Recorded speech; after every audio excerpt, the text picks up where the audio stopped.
The Blizzard CEO destroyed our hopes for a new era of World of Warcraft.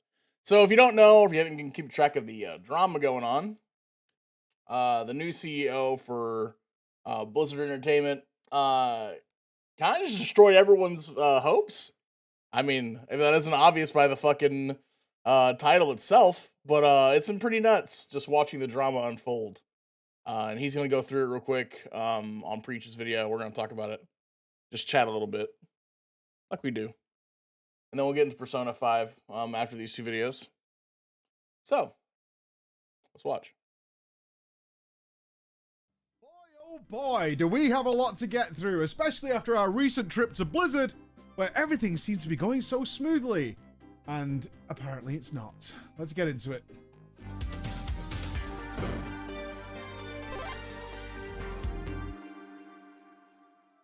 Recently, it came to light that Blizzard is going to be doing some changes, including making the staff, or some of the staff, return to the office, which was a big topic of discussion when I got to sit down with the execs. And they're going to be reducing some pay bonuses and all kinds of things, which then led to a lot of outcry because, frankly, the Pandora's box has been opened, and the Blizzard staff are no longer afraid of broadcasting their woes and troubles to the general public. Yep. So, what's actually happened? Well, we don't have the statements. Nobody's managed to get the actual statement that went out to the staff. But what we do have is quite a good, interesting, and detailed series of tweets from at least My Hair Is Okay, who works at Blizzard, following what actually happened, which was that a lot of the staff were informed that Activision Blizzard King, which is the overarching head of company, was telling people that, look, work from home for a lot of you is ending, and you're going to be coming back along with a number of other changes. And this is going to be happening for the Blizzard staff in June and July. And for other parts of Activision Blizzard King, this is going to be happening in April and has already started happening at other places.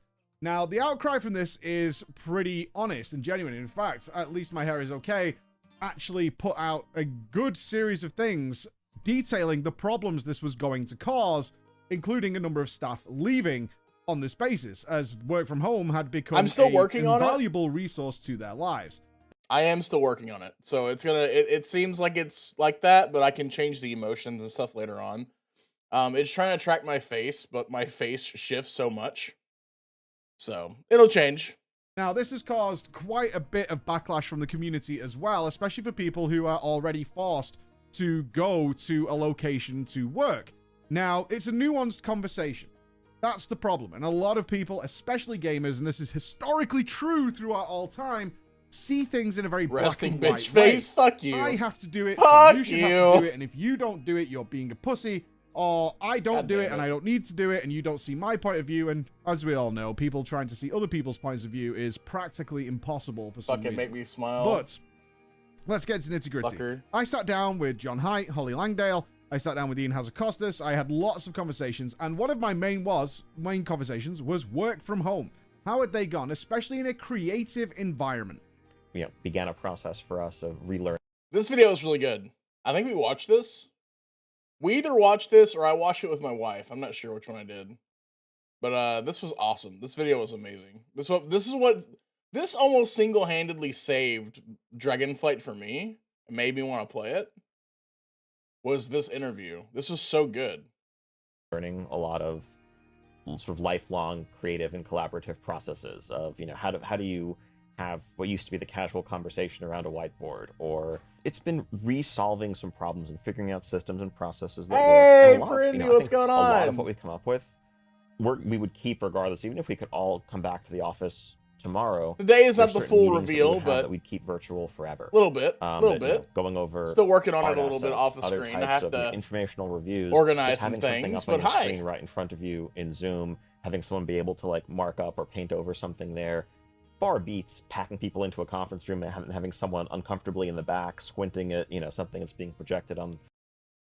Blizzard Nuts takes time to adjust to WFH life. The teams do it and release some of their biggest releases. Now they just want to cause problems in relearning Office. So that's what all the people are saying too, is that they actually brought everyone to work from home. And the work from home transition went well. and the people who are actually like leading the game development are actually really liking it for the most part. But I have a feeling that the people who are stockholders, the people who are stakeholders, basically are like, look, you own this billion-dollar building, basically. You have to make use of it. Is what I'm assuming is going on. And then because of that, Mike Ybarra is like, well, guys, we're pay cutting and you're coming back to work. That's what's going on, I think. The other end of the room, there's no reason to ever go back to that. I think it is, you know, it's the social. Like, I think they would do that. I just think that Blizzard headquarters is a landmark, right? Like, it's not like, you know, it's like a world wonder, but it's a big thing. Like the statue outside of Blizzard is iconic. The statues inside of Blizzard are iconic. There's a lot of things about Blizzard itself that's like it's like a Blizzard museum. Basically. It's also a matter of control. Sure. I think to a degree it is. I think mostly it's just justification of spending the money. I don't know if it's 100% just control as much as it's just like we have a bunch of money that we need to make sure is being spent properly. But yeah. I don't know. I feel like it's less hassle and they're getting better results right now. I don't think that plays as much into it as you think it does. Connections, the casual interactions that are the hardest to reproduce, but we continue to work at it. Okay, now as somebody who runs a small business, we have 5 members of staff, and we have 3 who work in office, and a 4th joining us, and 1 who doesn't, because their job doesn't need to. That's the nuance of it. Some jobs are better if you're working together, even in the same sort of business. Other jobs aren't. They can be done completely remotely. There's no need what's for that going person on? to be in the office to do things. You can work in a number of different ways. It depends on what your role is and how effective. Gotta get them an office to sort of the sexual harassment. Like, how have you gone on creating Let's a brand go! new expansion like Dragonflight with so much cool stuff without anybody working in the office? And you might recall, we recorded +1 to groping, guys. Because I found it creepy being on the Blizzard campus. How many of those buildings? Yeah, this is what I'm talking about. Like this place is like, it's not just a workplace. I think that's super important to like think about. There's like billions of dollars and billions of dollars worth of staff that are working there still. Like, it's crazy. Or I guess billions is probably too much. I'm probably overestimating money wise. But it's a big deal. It's a big fucking place. And they have to justify the upkeep. So that's probably why they're having people come back. That's probably the main reason. Offices are just wastelands. Just empty wastelands that nobody has touched in literally years. Since the COVID pandemic started, nobody has been back. And it's strange. Yeah, it is eerie. totally a Almost cult looks style like indoctrination process. 100%. Like an I Am Legend situation. That's Where confirmed. people just ran away. And he said it was tough. It is a As did frat John and house, Holly. right? They said That's the it whole was idea. Tough. We managed to mobilize things, in John's words, in just a few days to get our staff out of the office, get set up at home, and it extended and went on and on and on until it became the norm. And this is where things change. Because, of course, during that time period, you're going to be recruiting new staff. People are going to leave naturally, as anybody does in a large business. And they adapted and moved on to the point where a lot of the staff were kind of Corgis are in the office. I don't see any problem anymore. Oh my it's god. Very unlikely we're going to see people return to the office. Now, a good thing about being where we were in Irvine, California, is there are a lot of gaming companies in that area. And yes, I got to speak with people who work at these other gaming companies. And they also had the same sentiment. There's no reason with my particular job to work in the office. It makes no sense. I don't need to do that. It doesn't add to my workflow. In fact, it causes more disruption than it does. We also have to remember that most people who are like probably making video games are introverted. I think most people are introverted, right? And because they're introverted, they probably work better when they're at their house alone in their fucking room. You know? Like, that's definitely like the ideal workspace for me. Probably for a lot of you, right? I'm assuming you're gonna get your job done faster and more like time managed when you have your own to do. Maybe not like, you probably won't get it done ahead of time. You probably get all your work done better and more comfortably. To my productivity. Been working Now for again, you, yeah. this is nuanced. Some people, and I think we have to face facts here because it's not black and white. Some people need supervision in order to actually be productive. Yeah. That is the nature of the beast. And a lot of the companies I've worked at, especially before I became a content creator, there were lots of people, if you weren't sort of like motivating them in some way or asking them to do stuff, they just won't do it. They'll sit there, they'll just browse YouTube all day, they'll do whatever they're going to do. Right. They'll sit on their phones if they can, unless somebody's looking over their shoulder. Whereas other people, and it kind of falls... I think introverts in general work faster. And what I mean by that is, like, if an introvert knows that he can get a job done in an hour that would take someone usually 8 hours to do, they will wait until the last minute to do it. You know what I mean? How many of you got your stuff done for school, like, weeks in advance or, like, days in advance? Like, to be realistic, I probably could get on college and in 1 week do all the work for that entire semester because it's all there laid out, right? But we don't do that. Like, most people don't do that. Most people just go on and do it weekly by weekly. Or, like, some people do it, like, right before it's due. And that's how they go about their work. But it's, like, the most time effective for them. So that's how they do it. Into introverts and extroverts. A lot You of do that in the introverts office don't too? want Jesus. to be bothered. They don't need people looking over their shoulder. They can just crack on with things and they love it. They absolutely love it and they thrive in that environment of just getting up and getting on with their work and being happy and doing a great day. I don't know how to solve this, but like it is true that like different people deserve better pay based on how good they are at a job. You know what I mean? Because there's some people who can do a job that someone else can do in like 4 hours. Some people can do that in 1 hour. And there needs to be a way of like, hey, if you do this job really, really fast, your pay goes up or something. Give employees the choice. Yeah, I don't know.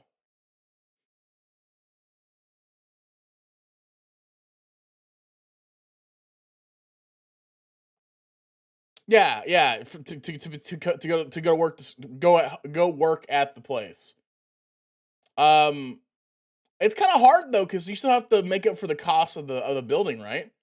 So if most people don't pick to go to work and do work at home, then the people who want to go work at the office can't because they need to justify the building costs, which is probably part of the argument here too.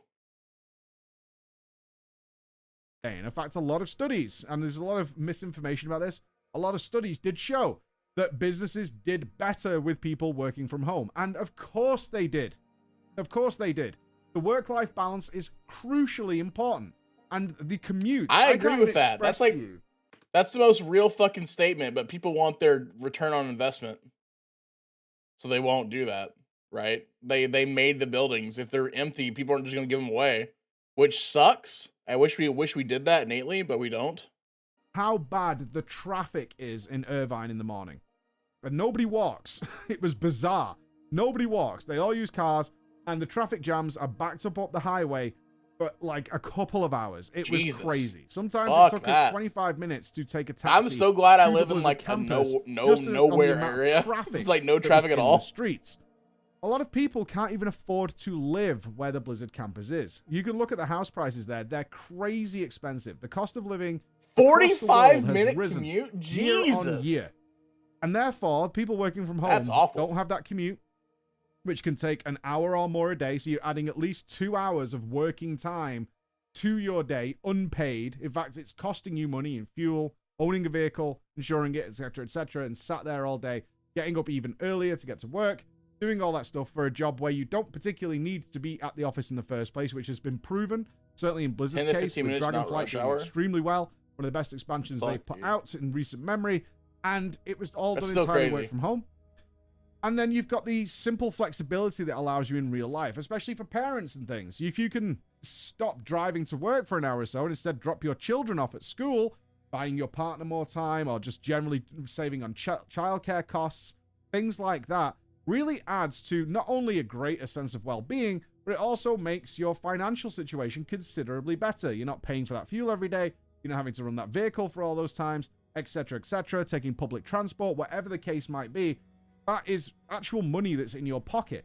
And in fact, a lot of people, under the proviso, is that we don't ever see a reason for you guys to really come back to the office, which was the message. And I cannot be clearer about this.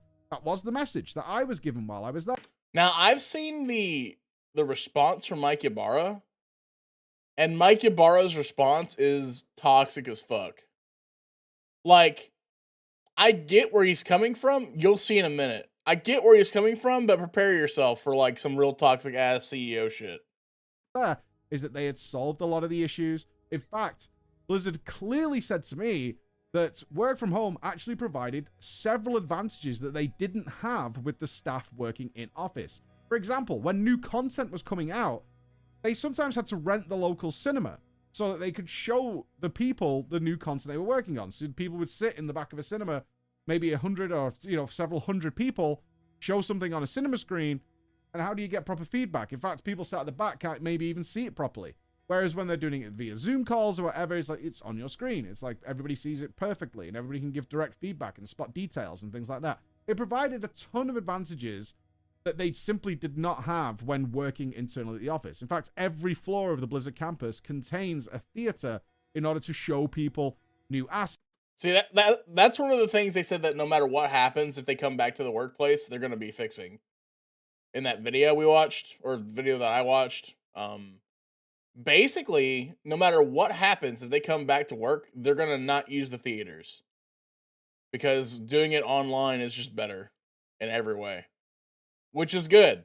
That's a good thing that's come out of this. So there's that. So sets, new game development things, all those kind of things are done in theaters that they've had to put into the studio in order to make that work. So when talking to Ian and co about this, they said, yeah, it presents its problems. Creatively, it does create problems. There are ideas that float around the water cooler. That is undeniable. That is absolutely undeniable. That absolutely happens, and it's one of the reasons that our staff work together. I've done work from home with creative ideas, working on a legacy video or whatever it might be, and we have to fire it off. They then check it on the other side, or if I record something here, and I'm having to do that right now because our office is underwater, and then we have to get it back, and I have to re-record it here, and it adds time, it adds effort, it adds cost. Whereas if you're together and you've got one person running the camera, another one doing the audio, and we're firing backwards and forwards, let's do that sorry, again, let's do it again. You can do that in the target dummy minuscule amount of destruction time compared to is doing it distracting. work from home. But game development is not an area I've worked in, and clearly from Dragonflight's basis, they have been able to work. So, the fallout from this led to a Q&A, where Mike Ybarra had a big call with all the people who were involved in this in order to address their concerns, and it did not go well. In fact, here it is. And it brought to light and exposed something that people have been a bit worried about, is that maybe Mike Ybarra, the current CEO of Blizzard, isn't the image that he's been projecting for a while. Now, there's a statement that he made during this which kind of revealed his inner thoughts on this. Now, I have to be clear on something. I did not get to meet Mike Ybarra. In fact, we tried very hard to meet Mike Ybarra while we were there. I even sent him a tweet while we were on site asking for 10 minutes. He replied with just a couple of eyes, but didn't say anything. In fact, it then came to light later on in Liquid Maximum stream that he actually had no idea who I was. It's actually a Dude, plan. oh my That's god, it. Quick is out here catching bodies, dude. He said, honestly, I didn't know who Preach was. I walked right by him when he was here, I guess. And that's all he said. Oh God my damn. Jesus Christ. Ooh, Omega low. Giga Chad, dude. What the hell? Jesus. What he said, Max don't in all caps. What, read your message that you typed? What do you... Now, that's not an ego hit to me, because as rightfully was clearly seen by a lot of people, he tried to backtrack it very quickly. That's kind of fucked up, actually. Imagine going to a building full of people that you're trying to, like, basically vindicate, and the person who leads the building doesn't know who the fuck you are. Like, honestly, this is like one of the best PR moves by Blizzard, was getting Preach to come down and do an interview with them, like personal one-on-one talks. That was like one of the best things that's ever happened for them since all the drama happened. So it's kind of weird that like he didn't take the time to even consider. That actually does say a lot. Quickly, is it kind of exposed that maybe the guy who's a streamer on Twitch and he plays Mythic Plus at high level and has been involved and, you know, pays attention to the WoW community and he's one of the players, he's one of us, may not have exactly been true, given I don't expect any CEO to be sat watching my videos or anything like that, but also involvements in Race to World. If you're active in the WoW community, like very active, which is what Mike Ybarra led everyone on to believe, there's no chance in the entire universe that you don't know who Preach is. That's if you're active. Obviously, if you're casual, that's different. If you don't like watch videos, you don't consume content, not knowing who Preach is completely understandable. If you are what Mike Ybarra says he was, there's absolutely no fucking shot that you don't know who Mike Preach WoW is. It's impossible. That man is a pinnacle of that game. He spoke for majority of people. And when I mean majority, I mean like he spoke for a lot of people. He is the voice that a lot of people went to when they had complaints or problems. Like, he's a big deal as far as like his voice in the community. World first and things like that, you would probably be aware. And that was the response that not only the viewers had, were like, really? That's a bit odd. And I tend to agree. It's like, for the image you put forward, that does seem a little strange. And then it turns out that his thoughts on this, certainly when asked about the pay bonuses people would cut, he responded that if you think the execs are earning considerably more, then you're living in a myth.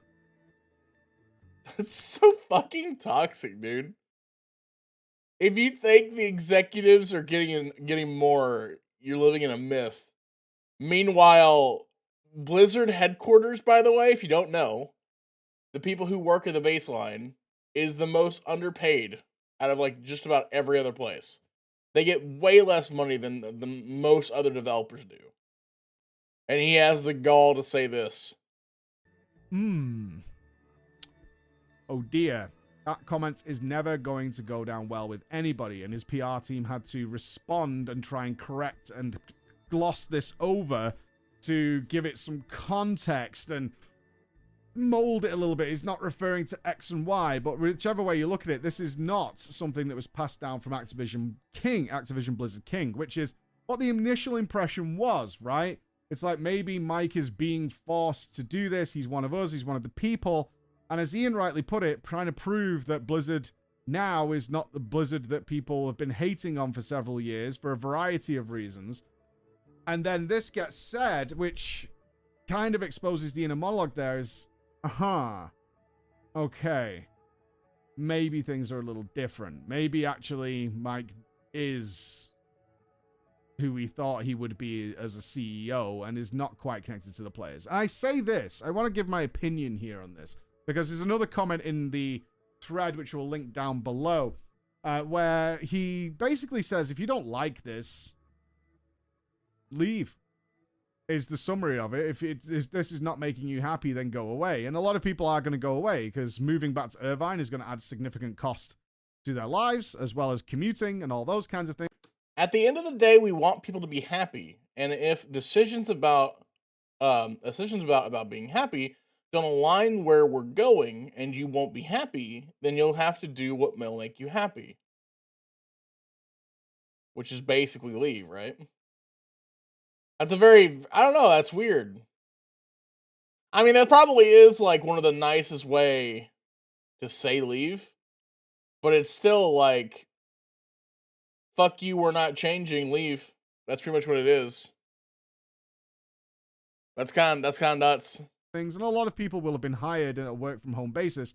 And quite frankly, as was pointed out to us many, many times, there are a great deal of businesses who are just not working from office anymore, who don't need to and have cut their overhead costs on having all these buildings and are more than looking for extremely skilled and talented engineers and technicians and all sorts of roles in software development that are fully work from home. And okay, we'll do that instead. He did say, if this isn't going to make you happy, then you've got to do what makes you happy, which clearly translates as, if this isn't for you, then you could leave. Now, this has led to some darker speculation. This has led to some speculation that perhaps they want to get rid of a lot of staff. And this is one way of doing it without incurring severance pays and things like that for actually having to remove people, is you can kind of just let them leave or create a situation where they don't want to come back. Oh, now, true. That's kind of fucked. As I said, this is a nuanced conversation. It's not as That's black and white as possible. people want That's it to actually be. really possible. Some roles will be better in the office. It will improve things. Some roles aren't. And it's all about finding that balance to make it work. Some roles just do not need to work in an office. And I've seen lots of really abrupt and rude comments from people, such as like, well, you know, there's even on At Least My Hair Is Okay thread, it's like, my wife is a nurse and she has to go to the office every day and go to the hospitals. Well, yeah, that's a nurse.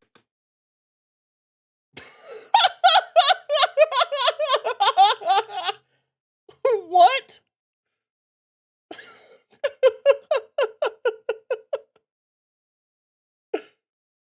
Oh, it's so fucking stupid. Look, man. Look, man. My wife works at a zoo. She has to go in and take care of the animals.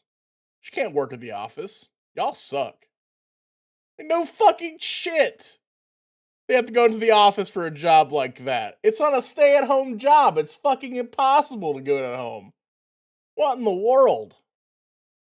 Instead of quitting, just don't come into the office and force them to fire you. Yeah, exactly. Yeah, 100%. That's what quiet quitting, right? Isn't that what quiet quitting is about? Nursing job. Of course, there are some jobs that warrant you being on site. That's part of the role, but not every job works that way, and therefore it makes no sense to do that, especially when it's disruptive to lives. That's just obvious that should be the case. There's a very strange form of feedback that's gone along with this, but it does indicate that perhaps Activision Blizzard King is the overlord that we kind of feared it was, which is something that played down. And something I want to make clear is when Ian and Holly and John were talking to me about these situations, I fully still believe that they did not really expect this to happen at all. And they were advocating and fighting to make sure that their team was happy, and they were making concessions and working around the problems to solve them. Can you bring some of the lions to the house to do your job at home? And it's not really a Can problem. you work at home anymore. with the lions, guys? We're quite happy with how Can the I staff take the are working. emus They're into my doing bathroom super, and super just take care of them there? And in fact, they're coming up with creative things, and What the everything's looking fuck? pretty hunky-dory. While vice versa, the man in charge is now standing in front of the people and saying this. And I imagine there's a lot of disruption there. Now, I've reached out to some Blizzard people just to send, not to get sources or anything, but just to express our feelings on this. And because there's clearly a lot of people who are very unhappy, and rightfully so. But my opinion that I wanted to share on this really was, I stand by what we said in our video. I believe Ian, I believe John, and I believe Holly.